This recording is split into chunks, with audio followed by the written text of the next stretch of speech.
of the moment when African-American athletes competing at the 1968 Summer Olympic Games changed the face of sports forever. Welcome back live to Biloxi. You know, for 95% of the fighters in the sport, it's enough just to try to beat the opponents who are put in front of them. But there are a special few for whom that's never quite enough, and Roy Jones is front and center among those special few.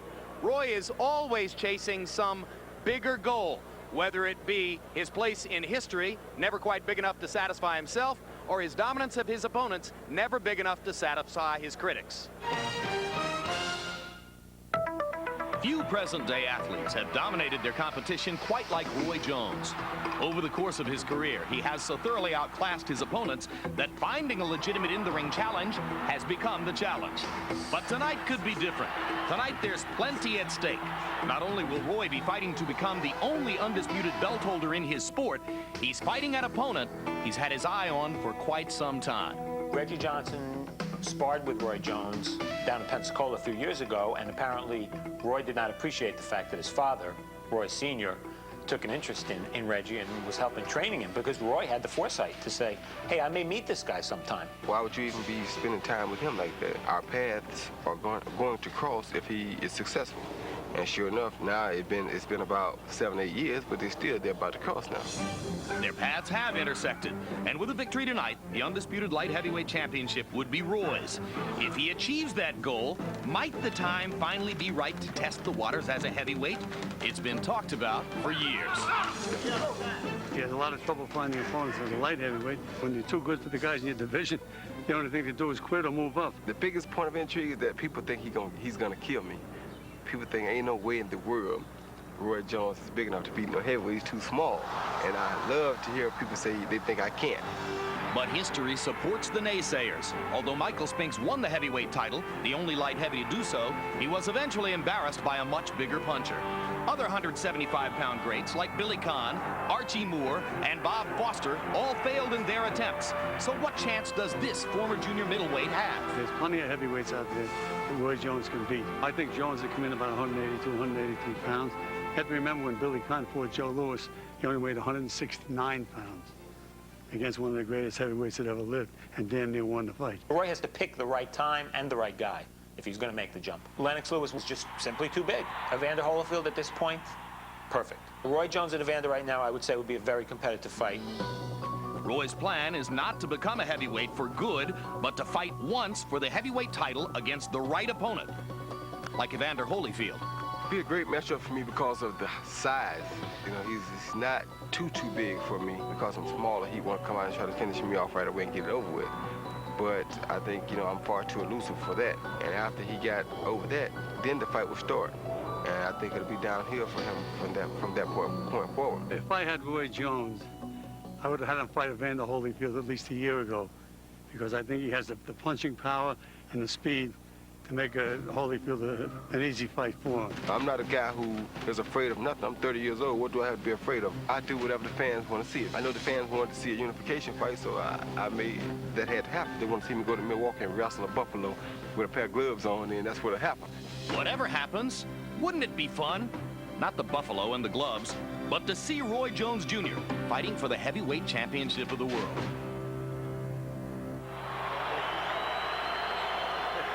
Welcome back. Roy Jones is someone you've gotten to know, as we all have, because, of course, among his many involvements, he works for HBO. But how about those many involvements? I mean, this is a guy who, he's playing on a semi-pro basketball team, so he trains in 2 different places. He works for HBO. He's got a carpet cleaning business. He's getting into the boxing promotion business. He owns a music studio. I'm leaving out 2 or 3 things. He's got a big farm. He tends to 100 chickens. Too many different walks of life for one guy, or perfect for somebody with the energy of Roy Jones? Well, in boxing, they talk about the deterioration of brain cells. They won't deteriorate if you're using them. This guy is definitely using his brains. He's having a lot of fun. All boxers should take this lead and try to do the same thing. I think he needs more things to do. So you don't think that there's a danger of distracting him from the difficult task of boxing? No, the days of I got to ask Coach, it's gone forever. These are the days of the many facets of heavyweight, middleweight, and, of course, light heavyweight boxers. Well, let's see what happens to Roy Jones as a light heavyweight boxer as he continues that incarnation tonight. Meanwhile, there's been a delay in Reggie Johnson's dressing room where they had difficulty for a while finding a set of gloves to fit him. Now they've finally gotten the right gloves. As you can see, they're putting them on at this moment, and Reggie will be coming out to the ring very shortly to get ready for this battle against Roy Jones. George, let's talk about Reggie Johnson. And I talked about how well you know Roy Jones. Reggie grew up in the same neighborhood in Houston where you grew up. His father was what, a schoolmate of yours? That's right. We had the 3rd and 4th grade together. I could whip his dad. So you've whipped a lot of people, George. So you know as well as anybody the difficult path that he's had to travel to get here. And of course, with Roy focused on so many different things, I mean, you know, you say it's not a distraction. Michael Jordan's at ringside tonight because he's Roy's business partner and they're launching a clothing line. It's like a perfect psychological setup for an upset for Reggie if he's ready to do his job. The difference between a contender and a champion, motivation. You got to be motivated. If you can catch Roy Jones tonight not motivated, this guy could clean him out. That's the only difference. Physically, they're the same. Mentally, they could be the same, but motivation, you got to be motivated. Because Reggie Johnson's a terrific fighter. He was a middleweight champion before he began to have trouble making 160 pounds. Eventually found his comfort zone when he moved up to 175. He's waited a long, long time to get this coveted opportunity to fight against Roy Jones. My road has been a windy, uphill, downhill, uphill road, a lot of bumps that I've had to overcome. Once a middleweight champion and currently a reigning light heavyweight champ, Reginald Johnson has never been a household name. Tonight, Reggie Johnson, a man continually with his back against a wall, plans to step out of the shadows of his difficult past. Around 8 years old, his father went away to prison behind an assault case. I remember being a little kid, being the one traveling with my mother to go see my dad behind a big, thick glass window. It made me feel sad. And these were really hard days for him. He would become sometimes emotionally detached. It was kind of degrading for my son to see me in that situation. He would ask me, when is he going to be allowed to come home? Home was the roughest neighborhood in all of Texas, Houston's 5th Ward, where getting out was the road less traveled. You have the drugs, the prostitution, the robberies. Watts, South Central, 5th Ward. You know, from one ghetto to the other, they're all the same. One of my sisters said to him that he was going to wind up like his dad if he wasn't careful. A misdirected 12-year-old then turned to his uncle, an amateur boxer, for some much-needed guidance. Started in the garage. We just took an old croaker sack, a potato sack, and we filled it with sand, and he was really good, man. So I took him with me to the boys club. He never looked back. The one thing about that day, the minute I took those gloves off, it was like I found my niche. But Reggie's mother would still need further convincing that boxing was the right kind of intervention to take him off the street. He would pull on my sleeve and say, "Coach, when are you going to talk to Mama? I want to box." So me and Reg went over there. She came out on the porch, and she said, "You're Coach Carter from the boys club," and he was like, "Yes, I am." She said, "You want my son to box?" I said, "Yes, ma'am." "No, sir, I don't think so." Coach Carter persuaded Reggie's mother to give him a trial, and within 2 years, he won over 90 amateur bouts. He turned pro and became a middleweight champion before his career derailed because of managerial disputes which cost him time, money, and recognition. I don't look at it as a complete loss because it's never too late to turn things around. Something he's learned from his father, who's put his own life back together over the last 6 years. For Reggie, his turnabout came last year in a dramatic upset victory over William Guthrie. A new belt holder in the light heavyweight division. And with that, a heartfelt wish was fulfilled. I used to always look out and I would see 2 empty chairs. My mother and father were there for the most part. I've always known this is something that he always wished for. For Reg to have us there, we know the importance of it. It's nice now looking out there knowing that, you know, through it all, I proved a lot of people wrong. Tonight, Reggie Johnson has another hill to climb. Amid near unanimous expectations, he's about to get punched back toward the bottom of the boxing heap.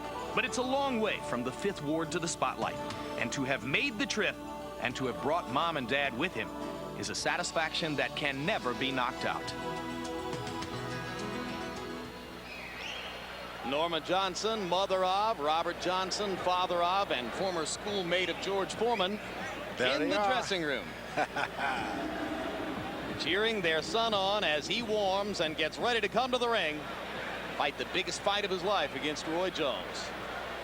Tail of the tape for this light heavyweight title fight. And you can see that Roy Jones has reached the age of 30, but is still 2 years younger than Reggie Johnson, an inch in height to Jones. They weighed in at 174 and 171, and Reggie Johnson says, I'm just not going to get much bigger than 175 pounds. This is my body, this is who I am. So he's giving up 7 pounds in weight to Jones, who gained 8 since yesterday's weigh-in. 2-inch reach advantage to Jones. Punch stat numbers, and you can see that for the 2 fight averages, Jones against Otis Grant and Lou DeVal, Johnson against William Guthrie and Will Taylor. It is Johnson who has slightly the better numbers. How about jabs? Well, once again, and again unusually, it is Reggie Johnson who has slightly the better jab numbers coming into the fight against Jones. And one odds maker in Vegas called this a 15-to-1 fight. Those odds are outlandishly lopsided because Reggie Johnson's just too good to be a 15-to-1 underdog against anybody, even Roy Jones. Harold Letterman, the rules of the bout. Jim, the rules of the bout. The Roy Jones Jr. Reggie Johnson fight is scheduled for 12 rounds using the rules of the Association of Boxing Commissions. There is no standing 8 count, no 3 knockdown rule. Only the referee can stop the fight, and you cannot be saved by the bell in any round, including the 12th and final round. Jim. And first to enter will be Reggie Johnson. You see behind him the man who has taken over the training chores for this fight, Don Turner, well known as trainer to both Evander Holyfield and Michael Grant in the heavyweight division.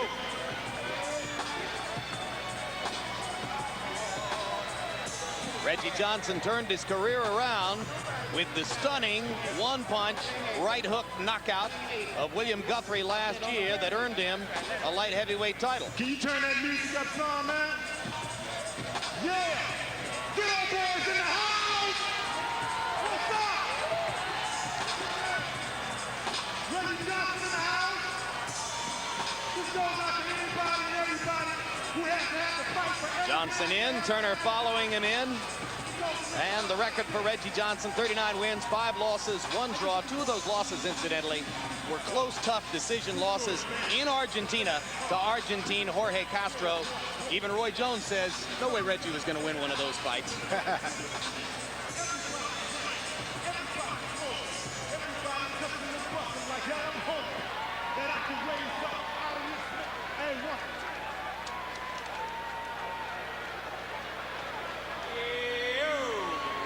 Referee Elmo Adolph with a little early instruction to Johnson as Roy Jones prepares to come in. The name of Roy's walkout music is Drop Bombs, which is the flip side of his own new single, I Pray, to be released later this month.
And Roy Jones's record, the 1 loss, a disqualification against Montel Griffin, immediately avenged via a first-round knockout.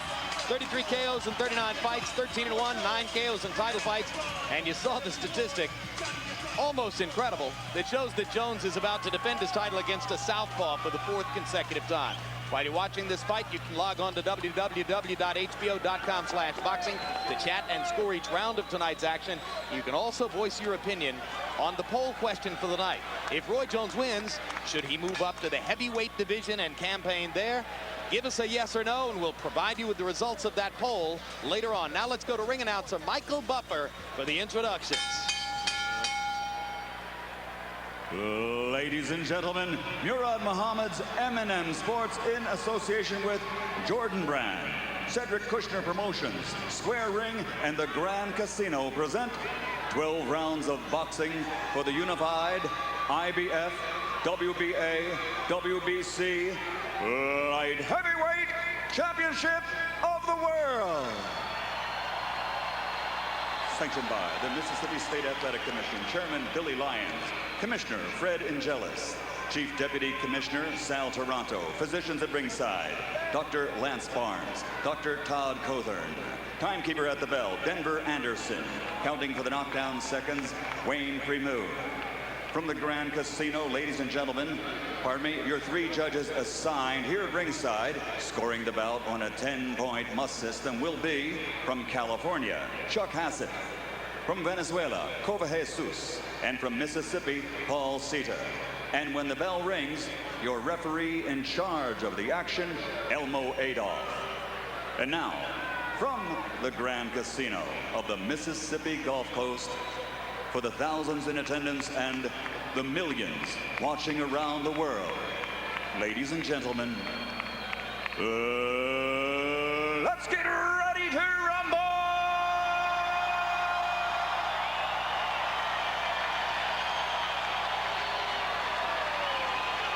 Introducing first, fighting out of the blue corner, wearing white with blue and weighing 171 pounds. As an amateur, he accumulated nearly 100 victories, and now, as a professional, he is a 2-time world title holder with 39 victories, 24 by knockout, with 5 losses and a draw. He comes to this ring wearing 1 championship belt and plans to leave wearing 3. Ladies and gentlemen, from Houston, Texas, here is the former middleweight world champion and reigning, defending IBF light heavyweight champion of the world, Reggie Sweet Johnson.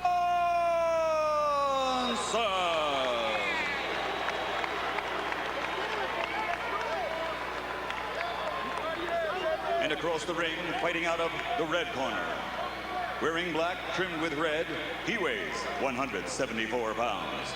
In 1988, he was a silver medalist while deserving Olympic gold. Now, as a professional, he has a record consisting of 39 victories, including 33 knockouts, with only 1 loss, disputed and avenged. And he has captured 4 world titles in 3 divisions, while most experts recognize him as, pound for pound, the best there is. Ladies and gentlemen, from Pensacola, Florida, presenting the 4-time world champion, the reigning and defending WBA, WBC light heavyweight champion of the world, Roy Jones Jr.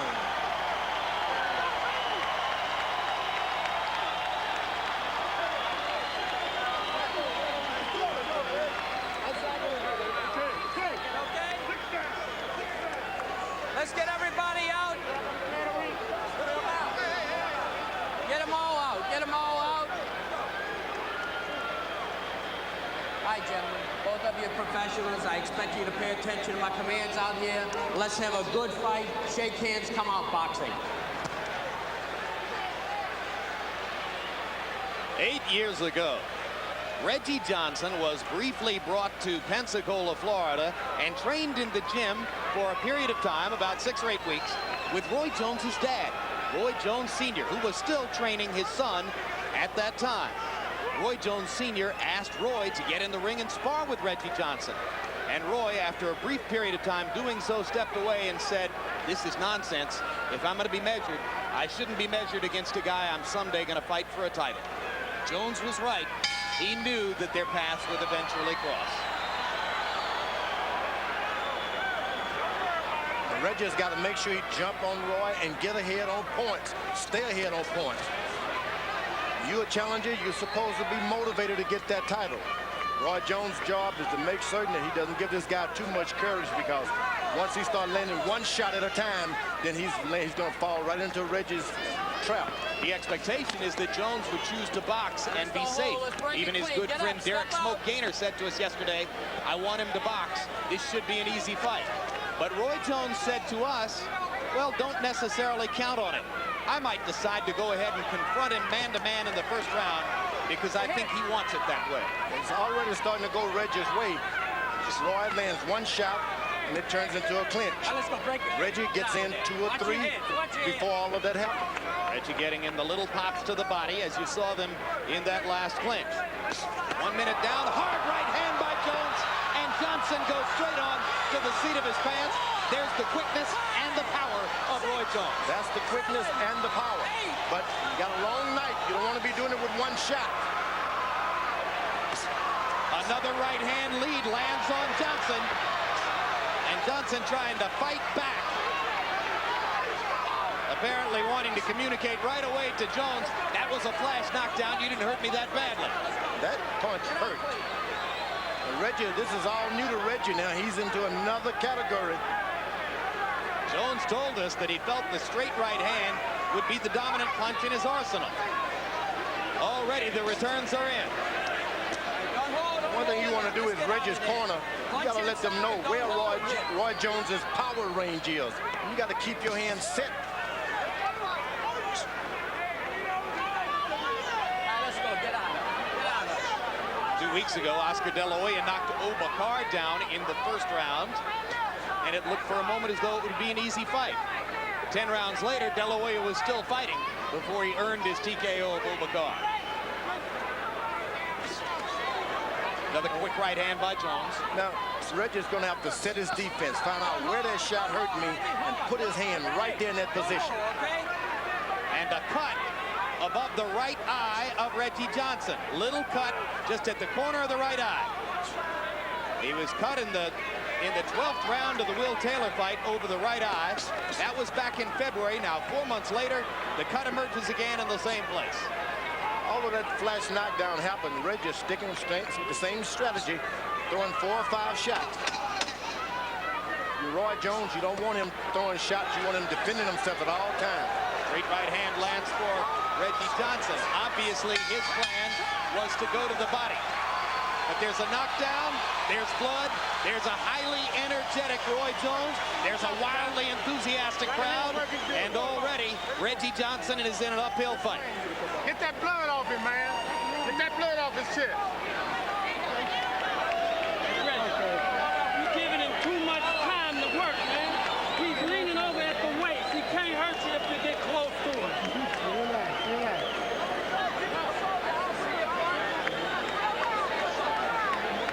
Let's take a look at the knockdown from 3 angles as you look at the CompuBox numbers that showed Roy Jones fighting economically but effectively. And there's the straight right hand. Right on top of the eye. You know, if a guy's throwing one shot, here we go again. And you don't even think it hurt when you punch it with that kind of power. It happens so quickly. It takes a moment before your legs tell you, hey, you're down. So the knockdown and the cut came from the same punch. I believe it's in the same area. Look that way. All of Roy Jones's 12 punch connects in the first round were power shots. I don't think he'll throw too many jabs against a southpaw. And you heard Don Turner telling Reggie Johnson, get inside and don't give him any time to work. And Reggie Johnson's listening. You want to get inside and land as many punches as you can so that you can make Roy Jones following you around, landing one shot at a time. Looking at Jones in his battles against Mike McCallum, Montel Griffin, and a couple of others, Lou Duval in particular. Reggie Johnson's people, Don Turner most particularly, felt as though if you back Roy up against the ropes, he's not effective. But he's certainly awfully effective when he stands in the middle of the ring like this. All right, let's go. Get out. Break it clean. Step back. The thing about this Roy Jones, he's so conditioned. It takes a lot of energy to throw that many power shots. Reggie's having a difficult time trying to decide which defense is he going to use. Speed. Speed is the great equalizer in so many sports, and speed is the difference so far between Jones and Johnson. It doesn't matter who you're fighting, you have a defense. You set your defense, you don't move your hands back and forward, you just set it where the guy's going to hit you. Johnson getting to the body. Jones backs up. Hard right hand uppercut by Jones. And you notice Reggie's hands were right in the right spot that time. Keep him up. Now he blocks a right hand with his left glove, does Reggie Johnson, and fires a right to Jones's chest. Backs Jones up into the ropes as he goes to Roy's body. Back up, Reggie. Back up.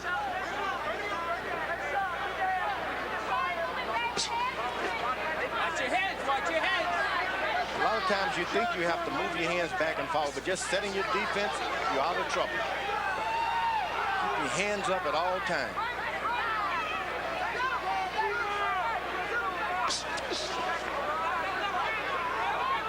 Jim Lampley and George Foreman live at ringside in Biloxi, Mississippi. Larry Merchant not with us tonight.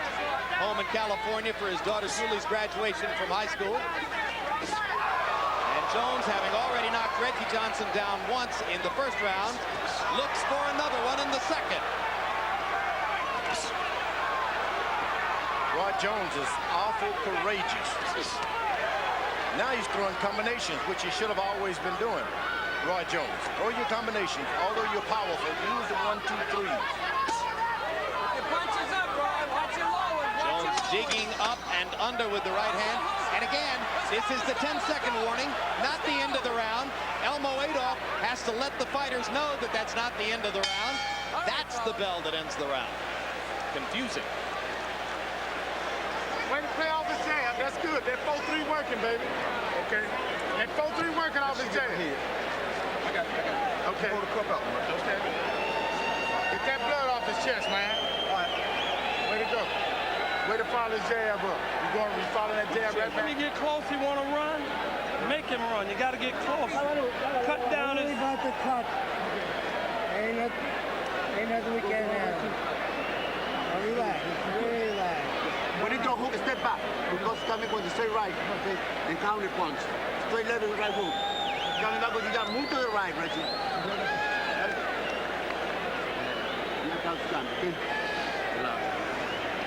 If Elmo Adolph hasn't expressed an opinion to officials at ringside as to whether that cut was the product of a butt or a punch, we're not sure. We showed you the punch in the first round that could have caused the cut. There's head contact, which also could have caused the cut. So we're not sure which was the instance in which Reggie Johnson's right eye got sliced open.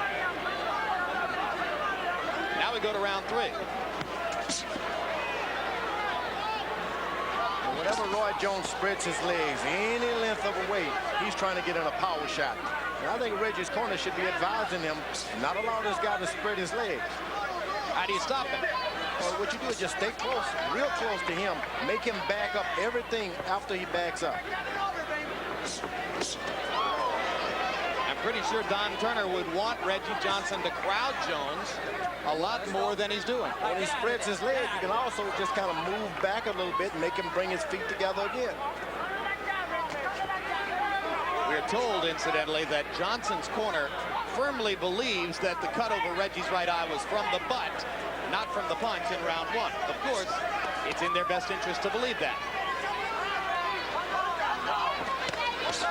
Johnson with a looping left hand, and now digging to Jones's body. Jones backs him up with a right. Now, when he backs his legs up, move back a little bit and make him start all over again. This is what Reggie has to do. Right, hard. Let's go. Let's go. Don't push him in, Rod. Don't push him in, Rod. Roy Jones doesn't like using his left jab, so he uses everything with his feet, spreads them apart.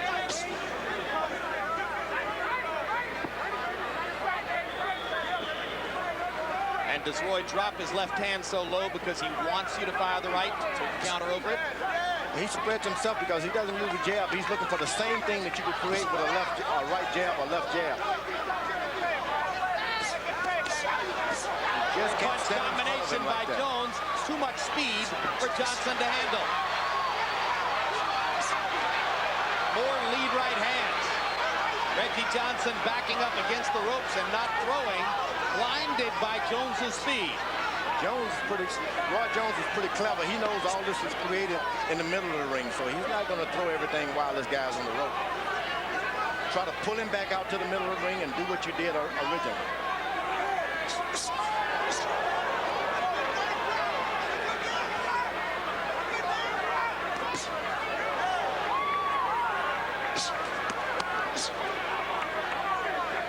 Has there ever in the history of the sport been a 175-pound fighter with the kind of hand speed that Roy Jones has? He's gifted. He started off in the lighter weights, and just like one of those jet pilots. Speed moved up with him, and you see what happens. That hurt. Whoa. 6, 7, 8. Reggie Johnson has never been knocked out. And now round 3 comes to a close. Or did it?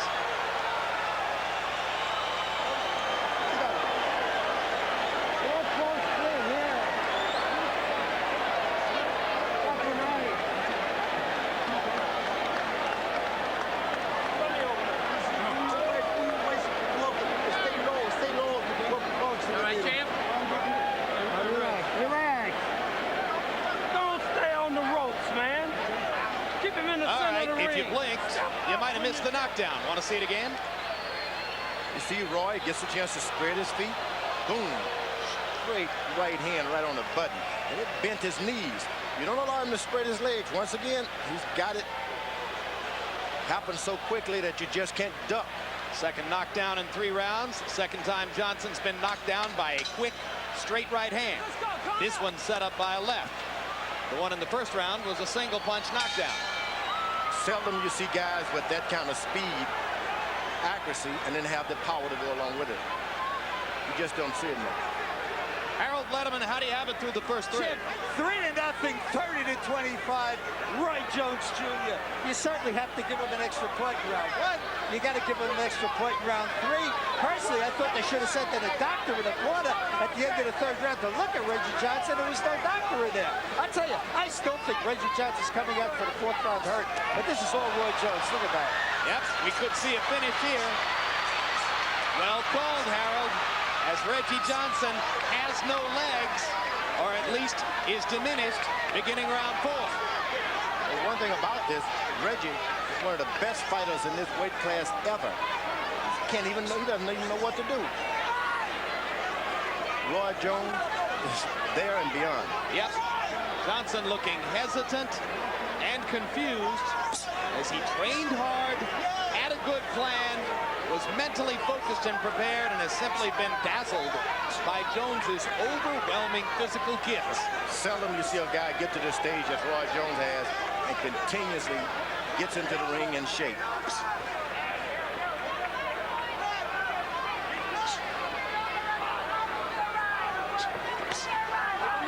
Boy, firing to the body that time. Jones has become increasingly fond of body punches in the past 4 or 5 fights. Very proud last year when he knocked Virgil Hill out with a body shot here. That goes to show you he's holding something back right now. Hasn't been able to get in a good body shot. That ever happened, my goodness.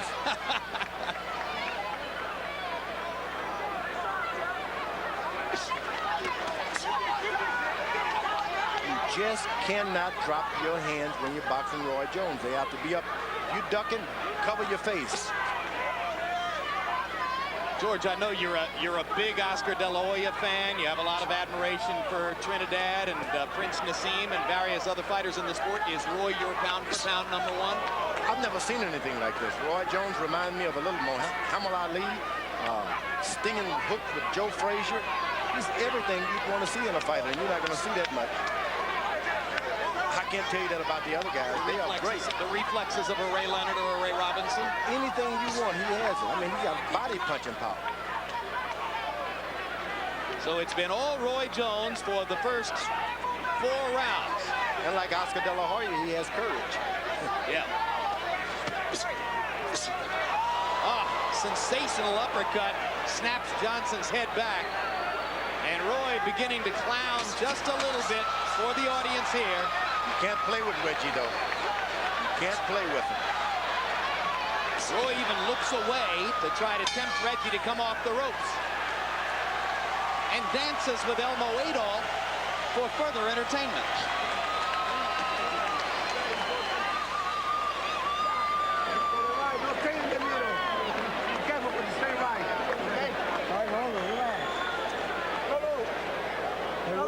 Listen.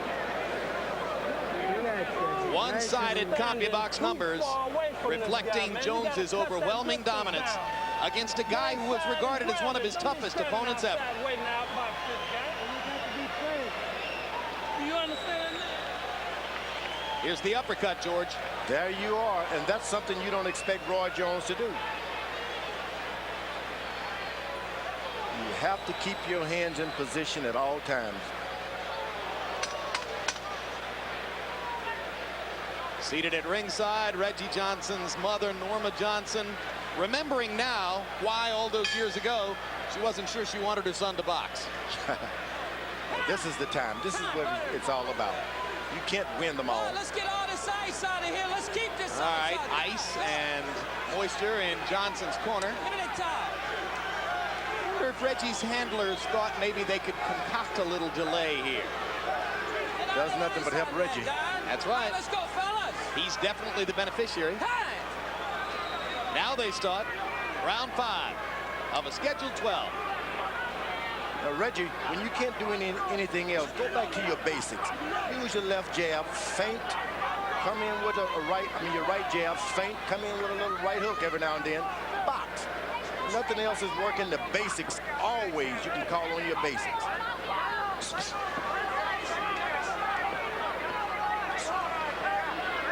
Problem, of course, is what's coming back.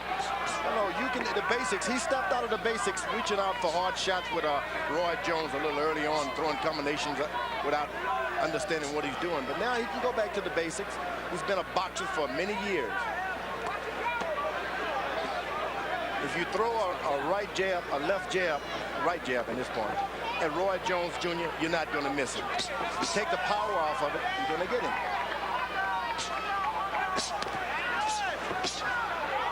Jones landing 3 punches. Johnson manages to connect with a right. Once again, he drops his right hand. Drops his right hand. You can't do that. Your defense has to be set because this guy is so quick. You can't depend on your reflexes. Boy's just looking for another opening for that straight right hand lead. Fires it there. Reggie is stepping back just to counter one time. Looking for one good counter, straight left hand. That time Jones stepping into the right hand and Johnson hugging him up. Stop the momentum. Still looking for one shot, Reggie. Roy's got his legs spread, so he's intending to land a hard shot. Well, it's an almost insurmountable task facing Johnson now because he's bound to be 4, 5, 6 points down on the scorecards. He hasn't had a knockout past the 5th round since 1993. And he's going against a guy who is overwhelming him and swamping him with punching accuracy and activity. And putting on a show.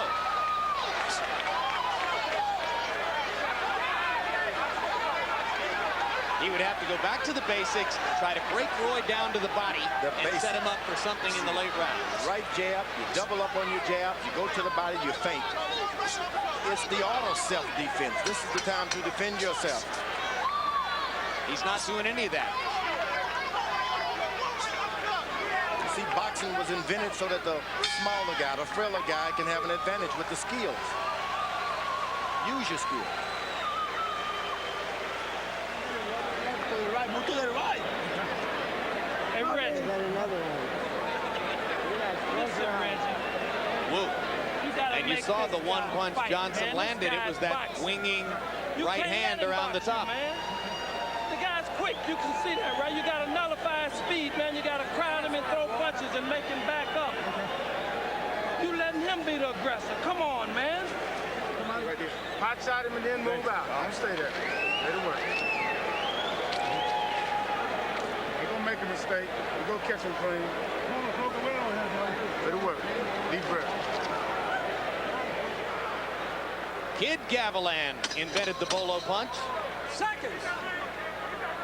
Kid Gavilan landed it a little harder than that a lot of times. Well, sometimes when you're not doing what you want to do, you just get the crowd involved by doing funny things. This is sometimes still the circus, you know. Roy, conscious of the fact that there are fans here who may not have seen Kid Gavilan in his prime, just wanted to show him a little glimpse.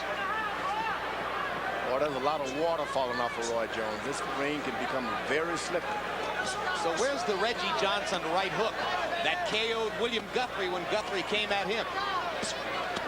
Roy Jones has a little height advantage. When he spreads his legs apart, when he's jumping too much, he gets out of the way. And now a fusillade of punches by Jones. Pop, pop, pop. Johnson ducking and slipping, fires a right hand.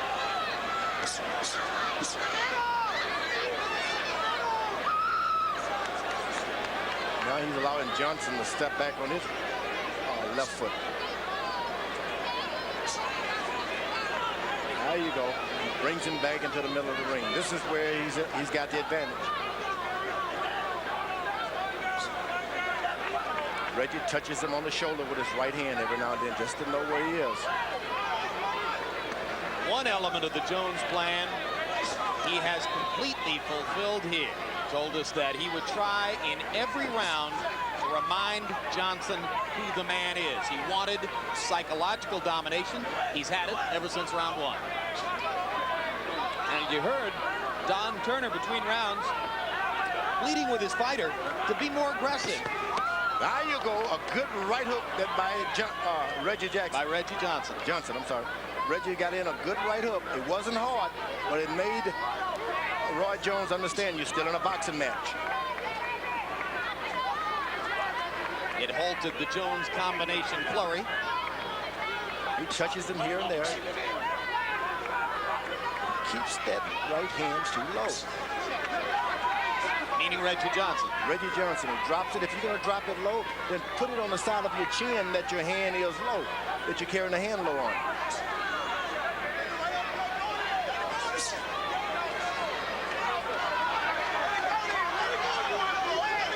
Roy Jones has succeeded in allowing Reggie to get some confidence in the latter round.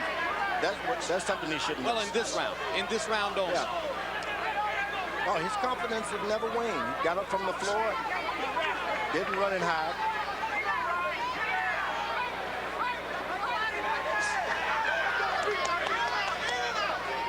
When you're in the light heavyweight, you just can't go on one punch. You got to finish it up. Come back with that hook. Left-right combination by Jones. Another left by Jones. Another busted right hand across the chops of Johnson. And this despite the fact that the last minute of the round has been Johnson's best minute in quite some time. The 1960s were among the most volatile and turbulent decades in American history. In the world of sport, no event would so transcend the playing fields as the 1968 Summer Olympics. In August, Sports of the 20th Century presents Fists of Freedom, a documentary which looks back at the origin, the individuals, and the after effects of the moment when African-American athletes changed the face of sports forever. You got to get closer and let your hands go, man. Do you understand? You were in Mexico City when... You got to get close and throw combinations, man. You Tommy ain't Smith gonna and hit John this guy Carlos with one held their fists up on the victory stand. I was there. How aware were you of their actions, and how did it affect you? It affected the Olympic teams more than anything. Inside the village, it had a shock effect. No one wanted to lose a teammate. We felt like our teammate had been kicked off the team. It scared us. We were hurt. No matter who you are, we didn't understand the media aspect of it. Did it influence your decision to wave little American flags after you won your gold medal, or was that something you would have done anyway? Well, I think even Tommy Smith and John Carlos really were there because of that flag. Don't forget that. They had something else to say. I couldn't quite. These were patriotic guys. Harold, how'd you have it through 6? Jim, I think this is incredible. 6-0, 60-52, Roy Jones Jr. I mean, I've never seen such an incredible performance of speed and power. He's fighting a good light heavyweight. This is no slouch in there, and he's doing everything. Doubling his left hooks, great right hand leads, pounding away at the body, good defense, good ring generalship, stays away from Johnson's shots. I think it's all Roy Jones, and I think it's a heck of a performance he's putting on against a real good fighter. We showed you CompuBox numbers coming into the fight that showed Reggie Johnson had landed close to 40% of his punches against his last 2 opponents. Tonight, 33 out of 205, 16% connect percentage. Just can't get anything going against Jones, and Jones is landing more than half his punches. Jones is starting to use the left jab at the beginning of the round. He jab, double jab, and things of that nature also. Just doesn't have the confidence once he gets the guy on the ring, on the ropes. Yeah. Seem to want to pull him back off every time. Now, if you're Reggie, you exploit that. Do what you're going to do and go back to the ropes. Reggie Johnson with a hard right hand to the body. Jones pops and moves. Reggie is going to the body, but it's not about wearing the body down. He's trying to load this guy into a hard, straight left hand. Now, when Roy Jones Jr. gets on the rope, he doesn't have any room to plant and further move his right foot. So then he's vulnerable. Now he gets back into the middle of the ring, where he's been able to land that right-hand lead at will. Yeah, because he's able to spread that leg. The right leg gets further and further back. Reggie's corner told him to get on this guy. They were exactly correct. It takes courage. And after using the right-hand lead almost exclusively for the first 5 rounds, Jones in the last 2 rounds begins, as George Foreman points out, to land the left jab. And that sets up stuff like this. And a good body shot by Roy Jones for the first time. He's going to the body. Sends Johnson into the peekaboo stance, fires combinations. We've seen what he can do to the body. You notice Johnson on the ropes. He's able to exploit Roy Jones Jr. Gets back to the middle of the ring. Nothing there. Got to hit him and slide back into that uncertain territory. Reggie Johnson just trying to land something, throwing soft punches to the chest of Roy Jones. Don't put so much water on him. It's dangerous out here, We'll get it up. It's getting dangerous, but out here it's getting dangerous. When you hit, go ahead, shoot. All over my head. All right. You lean into his man at the back. You lean into the left, you go southpaw, you might be able to get a hook in. You lean over to the left a lot. Try to see what you can see. Try to get a right uppercut in too. Or right hand. It's going to nullify his hook. If you turn southpaw, you're going to be further away from his hook, and then you're out with your jab next to him. Get on him when you hit him.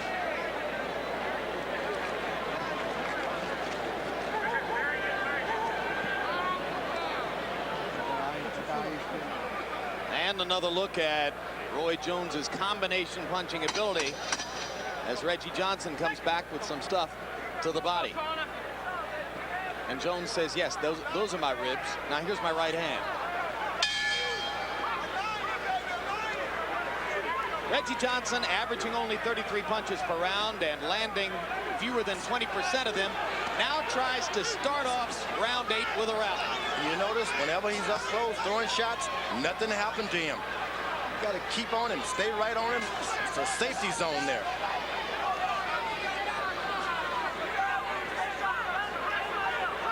You get a corner man, you get coaches, they're supposed to study the films, find out your safety zone, find out your power shots, what can happen in what spot of the gym. You don't follow a guy everywhere. Reggie Johnson has been on the canvas twice, knocked down in the first, knocked down in the third, both times by straight right hands. He was also cut over the right eye in the first round, maybe by Jones's straight right hand, maybe by an unintentional headbutt. Hard to tell. There it goes again. That's the safety zone. You want to keep that up. If you're Reggie, stay right there. Don't get back, only to rest. In the late rounds of his his battle with Lou Duval at Madison Square Garden last Hook summer. to the body hurt Reggie. Yeah, that was a hard left-hand body shot. Right there by Roy Jones. Yep. I was about to Reggie is say, trying to recuperate. He's moving around because of it. and Jones fires his straight right upstairs, trying to take advantage. Now popping the jab. Roy was able to allow him to recuperate, so now he's going to go right back to getting him into the ropes. There used to be a time when Roy Jones didn't want to fight southpaws, didn't like fighting. Now he's gotten so used to it, he's creating more and more ways of attacking against the southpaw. You notice he never changes anything about himself. He doesn't look to plant his left foot anywhere. He just boxes as though he's fighting a regular right-hander. Fourth straight time he's defended his title against the southpaw. He's not really worried about it anymore. I was going to say, George, that in the later rounds of his battle with Lou Duval last summer in Madison Square Garden in New York, Jones clearly got bored and distracted.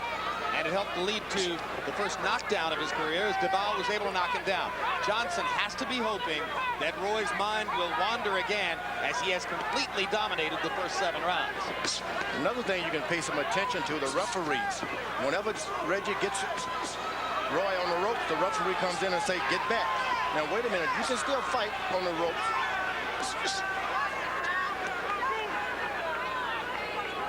All right, let's go. Get out, fellas. Get out.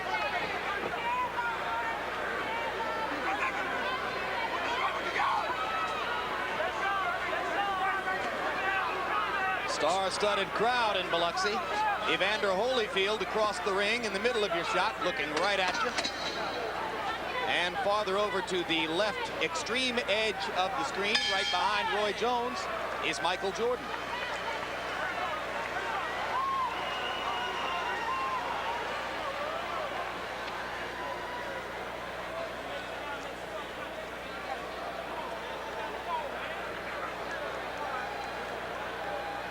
Everybody loves to come to boxing matches. That's good. That's good. That's good.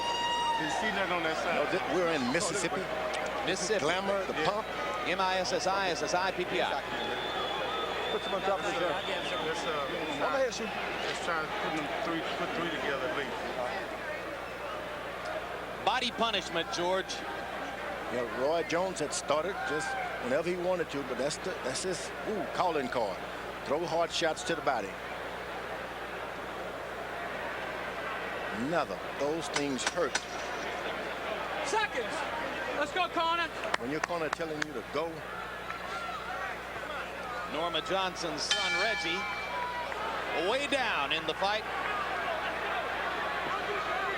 Way behind on the scorecards.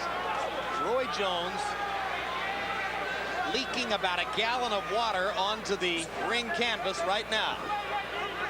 I don't know how they're going to keep their footing in this corner of the ring, because Roy came back in as though he had just emerged from the shower.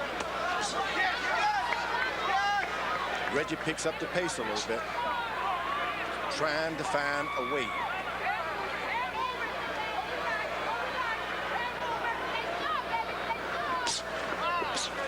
Pop, pop. Jones's hand speed still there. Hard right to the body by Reggie Johnson. And the blood begins to flow again next to Reggie's right eye. How about the cut in the corner of the eye like that, George? Bothersome because the blood trickles in? Yes, bothersome. And also, people don't understand that losing blood in a boxing match sure can make you weak. Even from the small cuts? Small cuts. Every bit of your body, you've been training for months. You haven't been bleeding in the gym. You need every drop.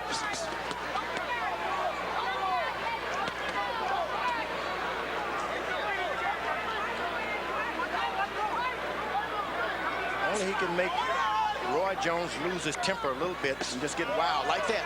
Then Reggie's in business. You want him to keep doing that. That's the only chance that Reggie can get something in himself. Partially blocked right hand shot. Jones loading up right hands and trying to look for a knockout here. For a moment, he lost his concentration and started winging them a little without any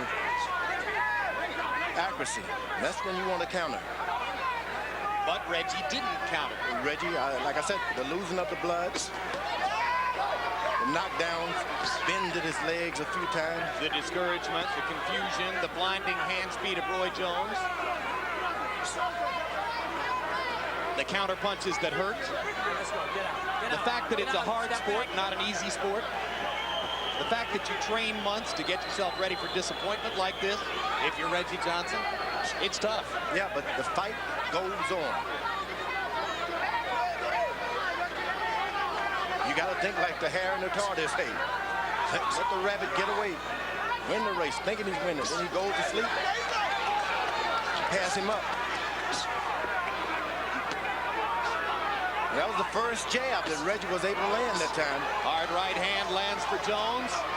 Little left hook behind it. Straight right hand lands again. Johnson not punching as Jones goes to work.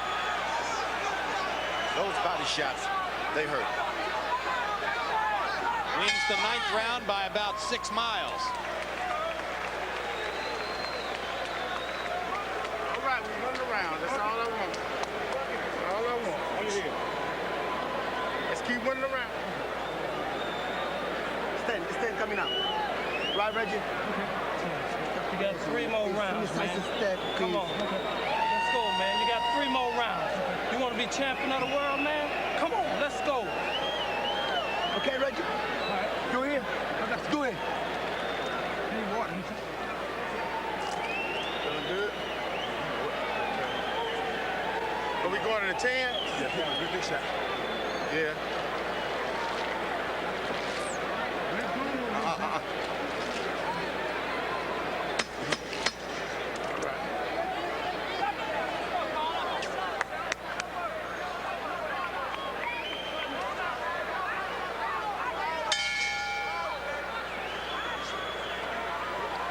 In 2 separate rounds here tonight, by CompuBox numbers, Reggie Johnson has landed 1 punch in 1 round, 2 punches in another round. Jones, you'll recall, once held Vinny Pazienza to 0 connects for a complete round. That's the only time in the history of CompuBox punch counting that a fighter held an opponent without a connect in an entire round. Harold Letterman, how do you have it through 9? Jim, you know, those numbers only point out the fact that you have to give Roy Jones credit for great defense as well as ring generalship and great punching. 90-79, 9 rounds to nothing. Roy Jones Jr. I think he's just pitching a shutout. I think it's one of the best performances I ever saw him put on against the current reigning world champion. I mean, this is some performance by Jones. Quick, he's got as much speed now as he did in the first round. Only the 2 two-point rounds. Jim, let me point out something. I've just warned Roy Jones for measuring Reggie Johnson. Some referees will let you get away with it as long as you keep the glove closed. Elmo's not letting Roy measure Reggie Johnson. He wants him to pull the left arm back. George?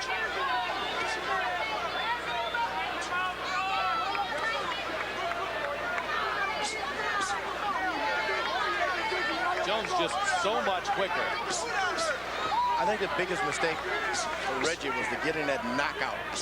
In the last, to win the world championship by way of knockout, started to put a lot of confidence into power that just was not there tonight.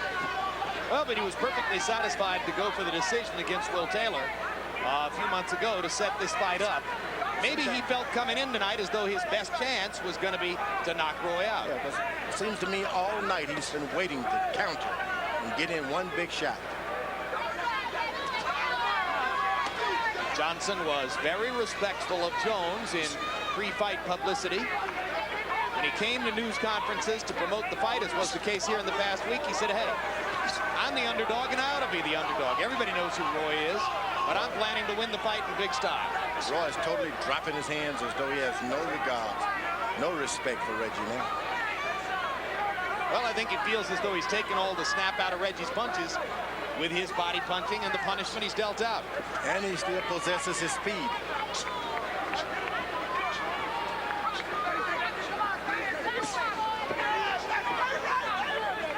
I'm Reggie, put my feet together and start walking this guy down, throwing hard shots. Low blow by Johnson. Jones points it out to Adolph. Adolph properly warns Reggie to keep him up. You see, when you're fighting a guy and he spreads his legs, he's farther and farther away from you. What do you want to do? Don't spread yours also. Bring those feet together and walk him down, keeping the feet no more than 1 foot apart from one another. Looks like it's a lesson Johnson will have to learn or another fight.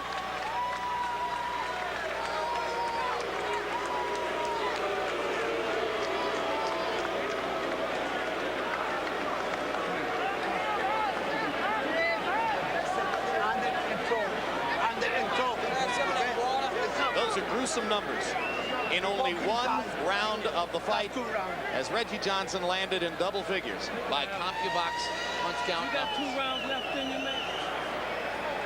He got to catch up. We ain't got to catch up. Don Turner wants to know if Reggie's got 2 rounds left in it. Just keep your arm busy like you did that round. Make a mistake, throw some big stuff. It works. Step close every time. You understand? Bing, bing, bing. Boy, Larry Merchant would have something to say about right now. He's saying it at home. Call us up, Larry. Elsewhere in Mississippi, at the United States Women's Open Golf Championships, Reggie Johnson's punch stat numbers would make a pretty good scorecard.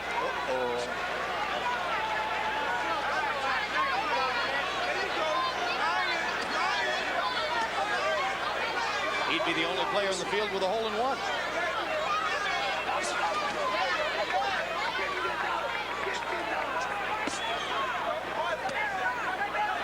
Law said earlier, when a puncher spreads his leg, don't you spread yours also. You bring your feet closer together and march him down.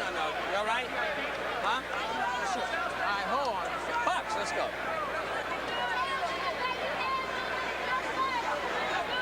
See how far Reggie's left hand is from Roy Jones? Yeah. Brings his foot up just a little closer. Just bring it up a little closer. Don't spread your legs. Brings his foot up closer and goes to the body with the left hand. All right, let's go. Get out. He's in business. Not gonna punch. Get out. Let's go.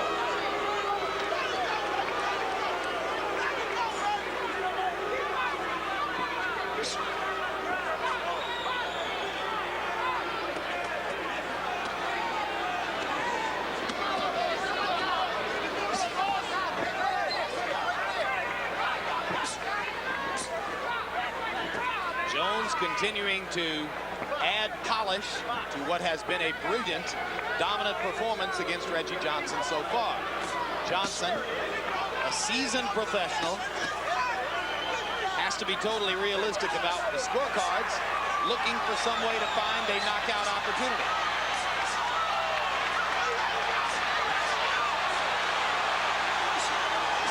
I think the crowd made Roy Jones start picking up the punches.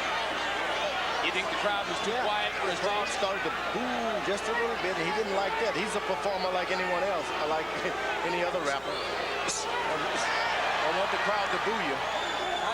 Pounding Johnson back into the ropes with right hands.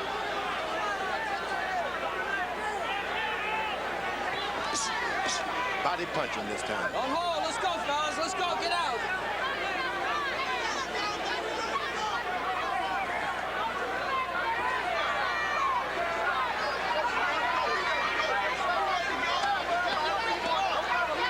What do you want to bet Roy makes a spirited bid to try to knock Reggie out in the 12th round? Yeah, he's conserving his energy right now for something.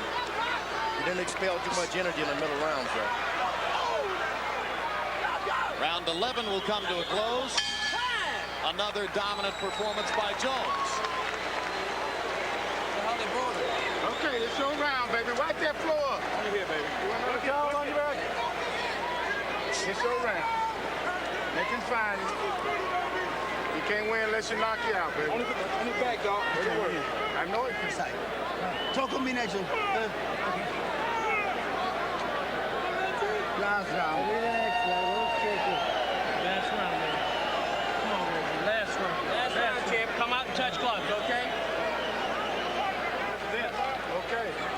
Last round, champ. Come out and touch gloves. Hey, baby. All right, Joseph. Reggie Johnson has never had a 12th round knockout in his career.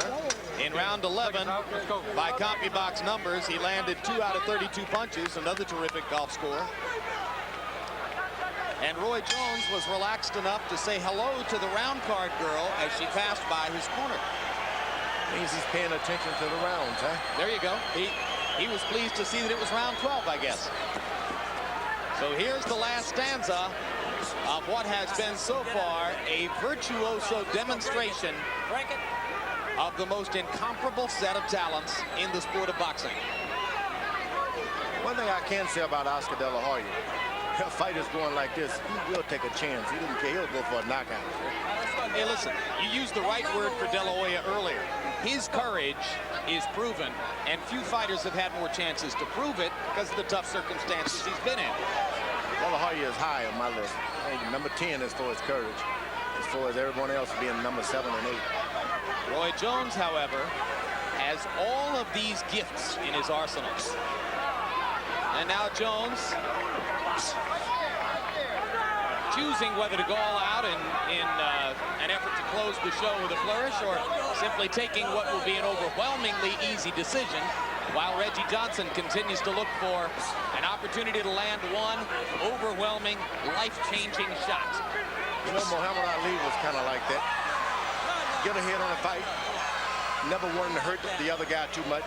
Well, there's so much moisture in Jones's corner, it's not surprising that Johnson went down. That was another hard right-hand lead by Roy Jones.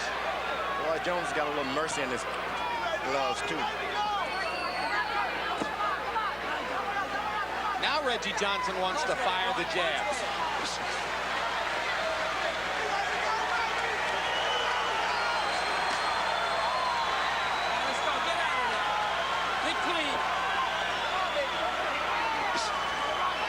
I think Roy Jones is saying to himself, look, this guy didn't disrespect me. Stayed in his place. I'm just going to be satisfied and just winning the fight because there were some opportunities for him to really hurt Reggie. He didn't do it. Jones appreciates professionalism, and he was quoted several times before this fight saying, hey, I respect Reggie. He's a champion and a pro fighter and somebody who's really good. I'm just going to beat him. He's doing the old cat and mouse game now. Hit your hole. Punch inside. Don't just wrestle. Let's punch inside.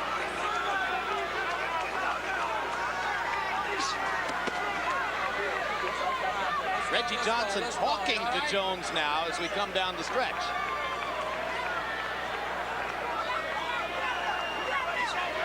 Reggie's mom and dad can be proud. He finished. Got up and kept fighting. Let's go. Get up. Break it clean. Break it clean. They could have been proud even if he were knocked out. There's no embarrassment in losing to as great a fighter as Roy Jones Jr.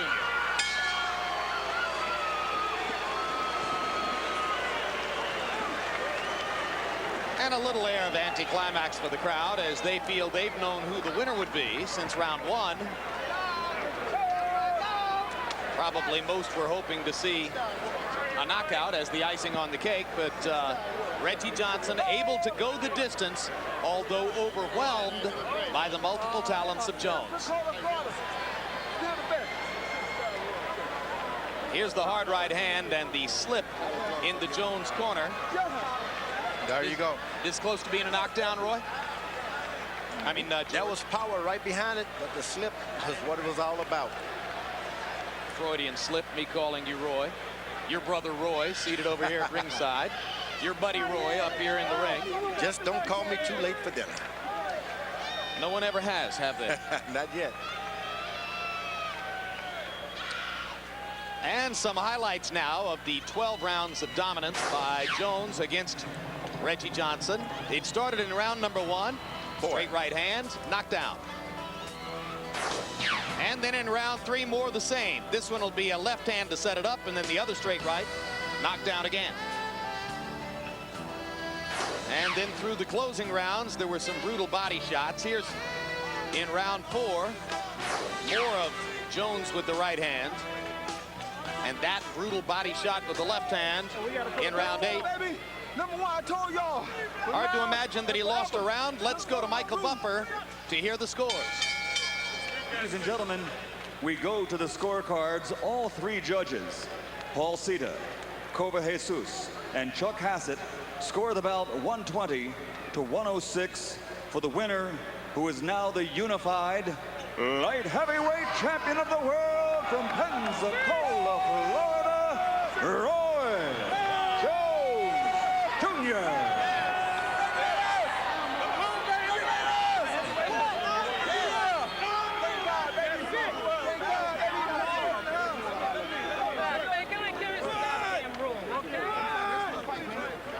Final CompuBox numbers, and these will be as lopsided as any you've ever seen. Jones outlanding Johnson by 224 punches. Jones throwing 140 more punches than Johnson. Johnson landing at a connect percentage of 13%, about 1/3 the rate at which he was landing punches against other fighters coming in. And 52% connect percentage for Roy. Roy, you getting a look at these total punch numbers? You're familiar with this stuff from... When you get 30 years old, you know, sometimes things seem a little different. But first, I'd like to thank God for giving me the opportunity, for blessing me to come out and perform the way I do. I love everybody. I'd like to say what's up to all the troops up in Kosovo. Happy birthday to all my friends around the world. Happy Mother's, Father's Day, anything I might have missed because I've been off the air for a while. But I really enjoy performing for my people. I really love fighting.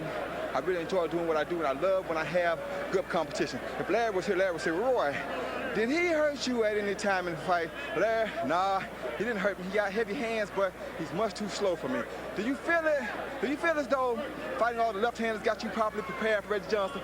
Well, you know, it's kind of like I know how to fight any hander guy. You don't make a difference if it's left-handed, right-handed. I know how to do what it takes to win. So when Roy Jones comes out there to do what it takes to win. And that's all Roy's about. What's up, Big George? Any other Larry questions you know of at this point? Larry probably got a lot of them for me, but I answer them when I see him. But I knew those would be two. So I did that for my boy Larry, because Larry, all right, Larry has learned to love me, you know, and I really appreciate that. Well, there are a lot of people who are learning to love you and your talent. This was a big occasion. I know there was special satisfaction in the first round knockout of Montel Griffin when you were avenging that disqualification. This was as great a performance as you could possibly have put together for 12 rounds in our eyes. You agree? Yeah, because you got to think about it. Anytime you bring somebody that think they can beat me, I love it. And I like Reggie. I enjoy Reggie coming. My father worked with Reggie and got Reggie real good, but the one time I sparred with Reggie, I knew I was much too fast for Reggie. That's why I sparred one round and got down, because I knew I could beat him.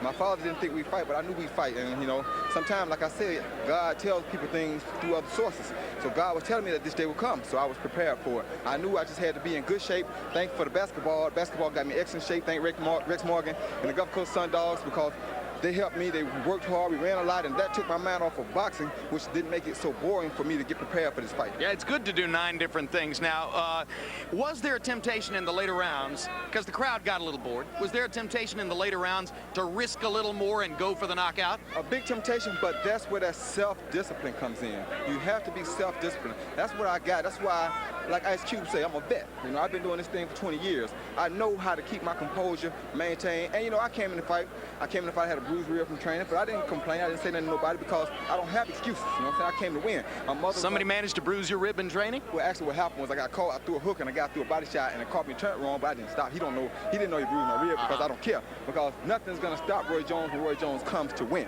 Bodyhead Entertainment coming out. I got a new CD coming out about August, so look on my website. You can get that too. You heard a little bit of it tonight. And speaking of websites, we asked a question on our HBO Boxing website tonight, which was, of course, if Roy beats Reggie Johnson, would you like to see him go up and campaign as a heavyweight? Here are the results. We had more than 6,000 people vote. 59% said yes, 41% said no. What about your vote? My vote is whatever the most people want. If people want to see me fight a heavyweight fight, and there's a chance to fight for 6 titles in one night, of course, you know, Roy Jones Jr. is going to accept the challenge. I'm not afraid to fight anybody. I'm not afraid to fight anywhere, anytime. I don't care. I don't have excuses. I'm very disappointed in the fact that Roberto Garcia thought that we were setting him up to take a decision from him. We told the story at the beginning of the evening about Garcia leaving. That really hurt me, but I had to come in and perform extra hard for Smoke to let Smoke know that just because things happen to you like that in life, you know, God gives us downfalls to find out how badly we want to achieve our goals. And that was just another downfall that God put in his way so that he can make sure sure that when Smoke gets an opportunity, he will be ready. You'll keep working to help your buddy Derek Gainer get a title shot. That was my main reason for taking this fight, because I wanted Smoke to get a title shot. So when the fight fell through, I guess it crushed my. So it was more about Smoke than about you unifying the light heavyweight championship. All that was for Smoke. All that was for Smoke. That really, it didn't mean much to me. I know I'm the best fighter in the world. I know can't nobody beat me when I'm on my game. I had nothing to prove. I was doing that for Smoke Gainer and If you had something to and all my other guys. I got Johnny Augustus right, all my rap guys. I'm doing that for all these people. If you had something to prove, you would have proved it tonight. Roy, thank you very much. Congratulations. Former light heavyweight champion Reggie Johnson here. Hand speed, second and none, baby. Reggie, you're a pro, but you were in against a buzzsaw. I mean, you got knocked down in the first, you got knocked down in the third. From that point forward, you had to be looking for a big shot. Well, you know, that first fight, he didn't even hurt me. I kind of seemed like I slipped a little bit. The second fight was a good, legitimate shot. It stunned me. But, you know, I recuperated real quick. I got to get a man his props. Superior hand speed, and my whole thing was trying to time him. And, you know, I would be foolish to just try to run in there, because this guy's hand speed is unbelievable. As the rounds went by, you were landing fewer and fewer punches, and it seemed as though you must have just been waiting for the one opportunity for him to make a mistake. Well, not only that, I'm going in there with caution, because, like I tell you, the punch that gets you is the one you don't see. So, you know, my thing was to strategize and get inside and try to, like, pit-pat and catch Roy with something big, maybe with my big right hook. But, you know, his hand speed, you know, this guy, he do a lot of things wrong, but his hand speed makes up for everything. Hey, listen, you're a student of the game. Don Turner, you're a student of the game. Our website viewers, people who voted there, they want to see Roy go up and campaign as a heavyweight. You think he can do damage as a heavyweight? Well, you know, conceive it, believe it. The human mind is a powerful thing. We can do anything that we conceive in our mind and have the faith to do. So, I mean, you know, if Roy decided to do that, you know, I'm pretty sure he had the hand speed and he's smart enough to do it.